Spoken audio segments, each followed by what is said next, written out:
کیا دبے جس پہ حمایت کا ہو بندہ تیرا، اور شیر کو خطرے میں لاتا نہیں کتا تیرا۔ کیا تقابل ہے ان دونوں میں، کیا معاشرہ ہے ان دونوں میں؟ کچھ بھی نہیں۔ یہ خاص واقعے کی طرف اشارہ ہے۔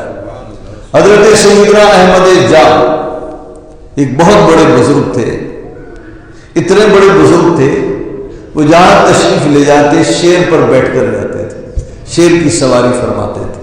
حضرت احمد جام ایسی ہی شیر پر سوار ہو کر دربار غوث اعظم میں پہنچے، اور ایسا اونچا مرتبہ اللہ نے غوث پاک کو عطا فرمایا کہ بڑے بڑے اولیاء غوثیت مآب کا مرتبہ نہ سمجھ سکے۔ اس بزرگ کو بھی پہلے معلوم نہیں تھا۔ یہ شیر پر سوار ہو کر دربار غوثیہ میں بغداد میں پہنچا، غوث اعظم کے دربار میں۔ دربار کے مریدین بڑے حیران ہوئے کہ بہت زبردست قسم کا بزرگ ہے، بڑے بمبار قسم کے بزرگ ہیں، شیر پر تشریف لائے ہیں، شیر پر سواری فرماتے ہیں۔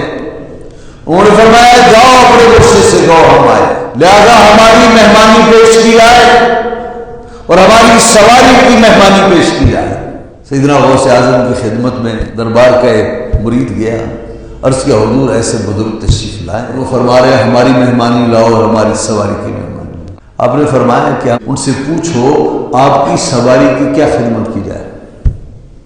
تو انہوں نے فرمایا ہمارا شیر روزانہ ایک بچڑا اس کی خوراک ہے، ایک بچڑا کھاتا ہے۔ غوث اعظم نے فرمایا بچڑا نہیں گائے لے جاؤ اور شیر کی خدمت میں پیش کرو، حضرت کی شیر کی خدمت میں۔ وہ جو لنگری تھا اور آپ کے لنگر کا منتظم تھا، اس نے سنا حکم پر اس نے عمل کرنا تھا۔ دربار غوثیہ اور لنگر غوثیہ کی کھونٹے سے اس نے گائے کھولی، غوث پاک کے لنگر پر پلنے والا ہڈیوں اور ٹکڑوں پر ایک لاغر دبلا سا کتا بھی منڈلا رہا تھا، گھوم رہا تھا۔ اس کی حس بیدار ہوئی کہ غوث پاک کی یہ گائے کہاں جا رہی ہے، اس نے پیچھا کیا، پھر اس پر یہ راز کھلا کہ یہ شیر کی خوراک بننے جا رہی ہے۔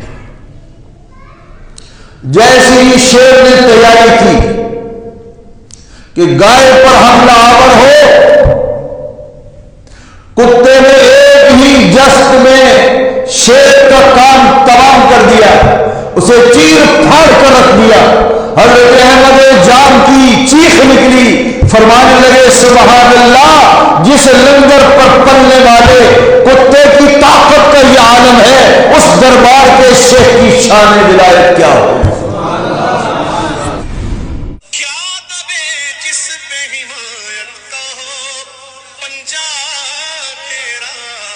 شیر کو خطرے میں لاتا